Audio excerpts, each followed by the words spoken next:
Et souvent, les soignants se retiennent par rapport à cette conversation-là parce qu'ils ont eux-mêmes leur propre niveau d'anxiété et ils ont eux-mêmes peur de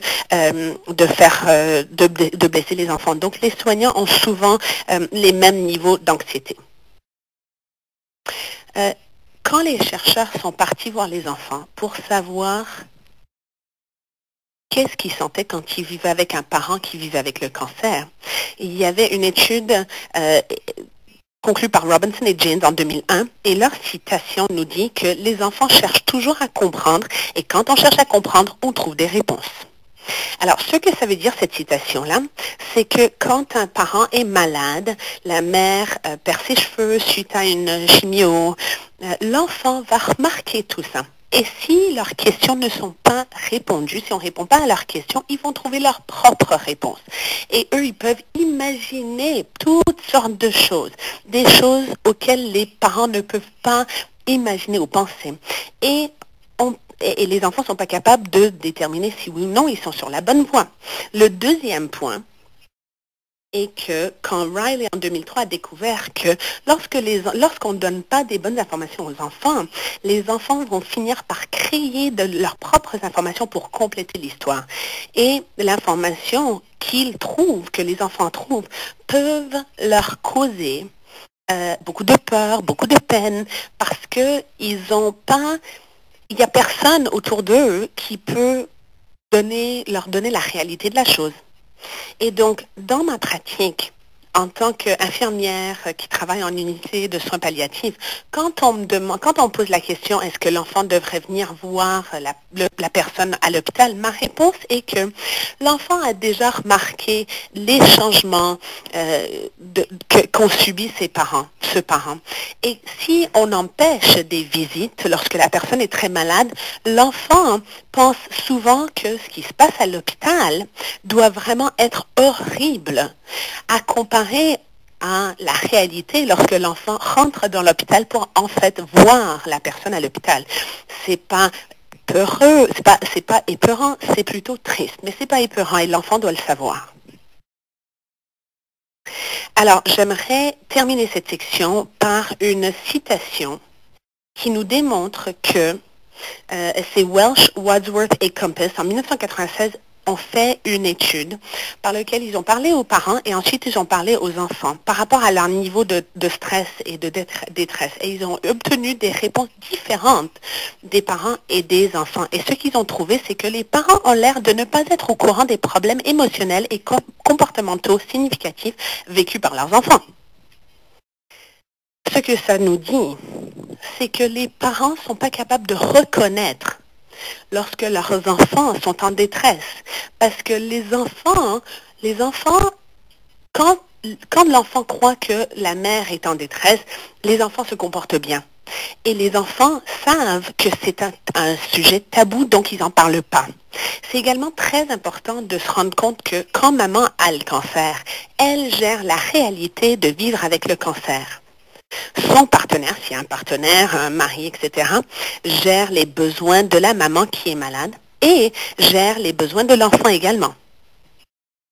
Et donc l'enfant peut souvent être moins soutenu que ce qu'on aurait espéré.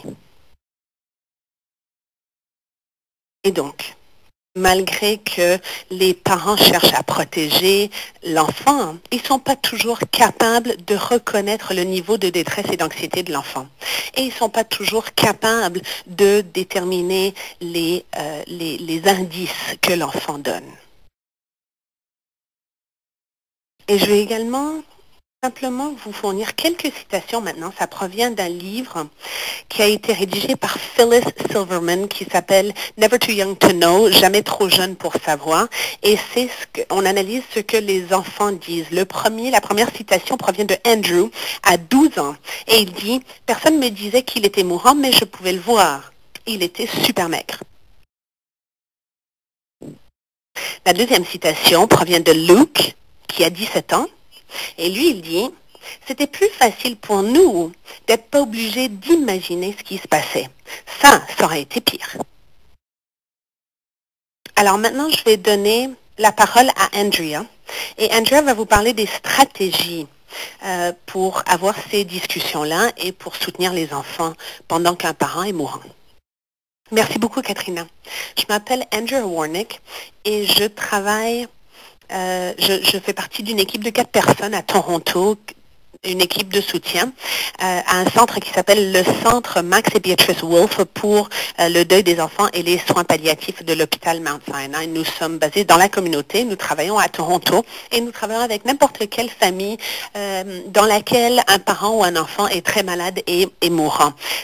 Et c'est à peu près 90%, dans 90% des familles avec lesquelles on travaille, c'est le parent qui est mourant.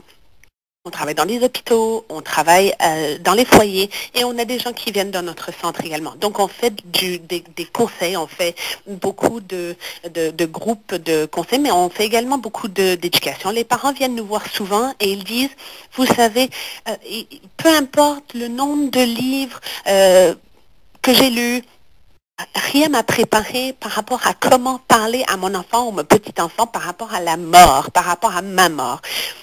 Et c'est là où on dit souvent aux parents, même si vous êtes le meilleur parent au monde, il n'y a aucune raison pour laquelle vous devriez savoir comment parler de ces choses-là, parce que dans notre culture, on n'est pas préparé à ça. Et souvent, on a eu beaucoup de médecins qui sont venus nous voir également. Et malgré toute leur éducation en médecine et tout, ils ne sont pas mieux équipés pour savoir comment parler aux enfants. Ils ne sont pas mieux équipés que les parents. Et donc, on passe beaucoup de temps à faire de l'éducation avec les familles, avec les soignants, les soignantes, beaucoup de médecins, beaucoup de travailleurs sociaux, beaucoup d'infirmières. Et on les aide à soutenir les enfants lorsqu'il y a un mourant dans la famille ou lorsqu'il y a quelqu'un de malade dans une famille.